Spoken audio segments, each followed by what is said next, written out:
Good morning. This is the Emole Mountain in the Tucson Mountains. You can see the Silverbell Mountains behind me there and the old Silverbell strip mine over there. And I'm going to break here to talk Avalon.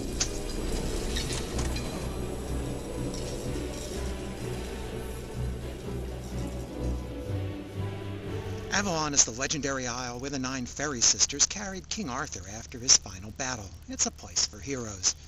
Avalon is also a futuristic live-action cyberpunk film. Yeah, it's not anime, but it's from director Mamoru Oshii, who's best known for anime such as Angel's Egg, Bat Labor, Ghost in the Shell, and Skycrawlers.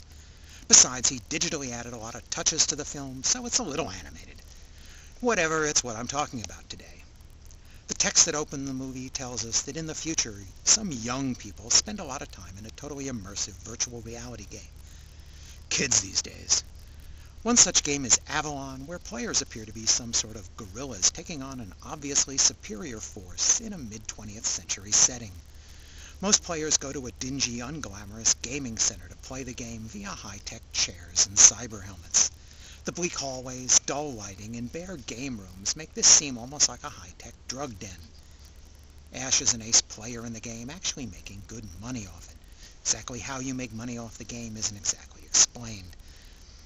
We learn Ash used to be a warrior character in a gaming group called Wizard that broke up after one bad session. It's suggested the reason it broke up is that Ash called a reset, though other explanations will be offered. Since then, Ash has played solo as a warrior, and very successfully. Almost every scene in Avalon is shown in an almost monochrome with a slight sepia or orange tint. That applies to both the game world and what we presume is Ash's reality. Only a few objects will get even a little color in the early going. A holographic display board where gamers watch each other play shows some colorful rainbow artifacts, and some meat that Ash prepares in her kitchen looks red and tasty, and a few other food items get some color. Ash is a difficult character to figure, but a strangely compelling one. Ash's so-called real life seems filled with ennui. She lives in a shabby, bare apartment with just a pet basset hound for company. She doesn't do much but feed that dog and smoke. Other players clearly respect her, but when she finishes a mission, she doesn't cheer, pump her fist, or even smile. She ignores the compliments of the game room clerk. She does, however, have something she'd like to settle with her ex-partner, Murphy. When she does meet someone she wants to talk to, she can hold up her end of the conversation. Early on, Oshii offers one of his signature montages, a collage of scenes from Ash's life. In fact, we see her transform from Superman to Clark Kent as she leaves the gaming center. The music from Avalon was composed by frequent Oshii collaborator Kenji Kawai. He provides an operatic aria for the occasion, with lyrics to match the myth of Avalon that form the core of the movie. The music works splendidly with this montage, making the bare gaming chair appear like a kingly throne where Ash rules. It also works splendidly as the backdrop for the conclusion at the Opera Hall. I really like Kawai's score for this movie.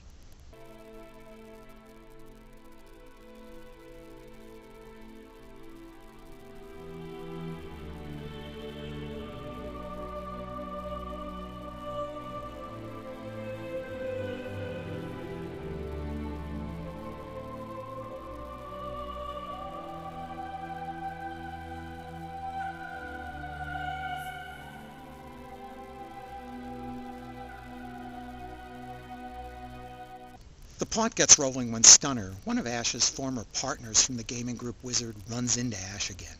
Or maybe he arranged the meeting to try to trade some information for a meal, or maybe something else. As a thief character, Stunner can't go solo and make money by himself as Ash has. Stunner tells Ash that the game has left his old Wizard teammate and leader, Murphy, comatose, what they call a non-returner. Murphy also went solo after Wizard split up. He was seeking a hidden level of the game called Special A. To get there, you need to deal with a character called the Ghost. There's only one place and one circumstance that lets you find the Ghost, and if Ash wants to find the Ghost, she's going to have to get into a gaming group again to achieve those conditions. A mysterious character, known only by his game class, Bishop, has been watching Ash in and out of the game. He finally visits Ash in her apartment. He has just what Ash needs to form a group that will let her confront the Ghost and get a chance at entering Special A, or Class Real as he calls it, and perhaps discover what happened to Murphy. Like movies such as Existence, The 13th Floor, or the anime Paprika, Avalon gradually tries to confuse us as to what's real and what's virtual reality. At one point, Ash's pet dog seems to disappear in mid-scene. We actually see the basset hound in an earlier scene, but in this scene, we never actually see the dog. We hear it when Ash walks in, and she acts as if it's just off-screen, but after she fills the food dish, she can't find it. How did it vanish? Was it ever really there?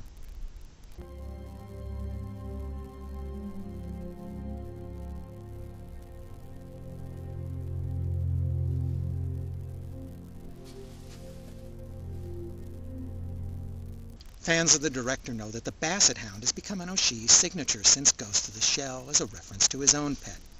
When Bishop visits Ash, he also notices her books, but he finds all their pages are blank. When we first watch Ash head home from the gaming center, none of the people she passes on the sidewalk or the passengers on the trolley car move. It's as if they're props. Even inside the game, the computer-generated characters seem more animated. And every time we see her on the trolley, the same people are in the same places. The apparent real world seems almost less real than the game world. When we do get the Special A or Class Real, suddenly the sepia monotone gives way to clear, vibrant colors. It's very much like the Wizard of Oz.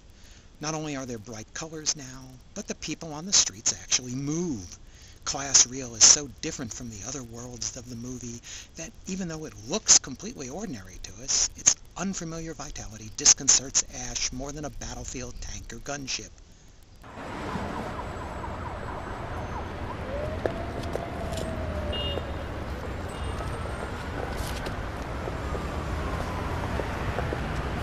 How quickly the movie switches to showing us all those people as only reflections in the glass. Ash takes her name from a streak of white in the hair of her game persona, although she doesn't have it in real life. She also wears glasses in the real world. Perhaps these are reliable tells or not. In Class Real, she has neither the white streak in her hair nor the glasses, mixed signals. The climax takes place in the grounds of an old opera house, appropriately behind an antique artillery piece. Ash argues about reality and whether where she is now is as good as real and whether she'll like it. This discussion provokes a dramatic final confrontation to prove it. It's a heck of an ending with more dramatic flair than any other O'Shea film since the first Pad Labor movie. Oh, and it still leaves plenty of room for ambiguity. Throughout the film, the camera has caught glimpses of headless statues. One such, a pair of cherubim, will suddenly flash before us again at the very end, but with the missing head now restored. Perhaps Ash has found a kindred spirit. Avalon was filmed mostly in Poland, presumably for the mid-20th century European scenery that director O'Shea wanted for the game. O'Shea also used Walsall vicinity as reference for the more recent animated Skycrawlers movie as well. Avalon was then extensively reprocessed digitally to add many animated special effects and graphics for the game world. O'Shea has an interesting conception of the game world graphics, with killed characters shattering like panes of glass. Avalon was also filmed with a Polish cast and Polish dialogue. The screenplay is by O'Shea's Pad Labor and Ghost in the Shell collaborator, Kazunori Ito, and I wondered if he wrote in Polish. It's been nicely dubbed into Japanese, and in Miramax's US edition into English too. Sort of. Don't listen to that English soundtrack. It adds an insulting voiceover to explain things for Americans too stupid to figure it out from the movie. Worse, the voiceover is by Ash, which completely trashes the uncommunicative and unsocial nature of that character. As long as you're reading subtitles, I suggest the original Polish soundtrack. Unfortunately, Miramax's US DVD release of Avalon also rewrites the dialogue in the damn subtitles. For example, here's a scene between Ash and the game's moderator. Ash asks about the 9 sisters. Listen carefully, and even if you don't understand Polish, the moderator clearly replies with the name Morgan Le Fay, one of the 9 sisters. Słyszałeś o 9 siostrach? O Morgan Le Fay? Morgan Le Fay? Tak. Of course, those subtitles you saw in the US edition don't mention Morgan Le Fay at all, but make up something else entirely. These subtitles are totally bogus. I've seen Funimation do a lot of reversioning of dialogue, but they usually restrain themselves to their English dub. Miramax has decided to make stuff up in the subtitles. In my opinion, you're much better off with the import version of this DVD, which has English subtitles that actually translate what's being said. Słyszałeś o 9 siostrach? O Morgan Le Fay? Morgan Le Fay? Tak. That conversation is also important to the movie, comparing the Arthurian legend of Avalon to a similar Norse legend involving Morgan and Odin. It ends with Ash mentioning that Morgan placed the crown of oblivion on Odin's head, making him forget about the world of his homeland. Ironically, she says this even as she's putting on the cyber helmet that will connect her to Avalon.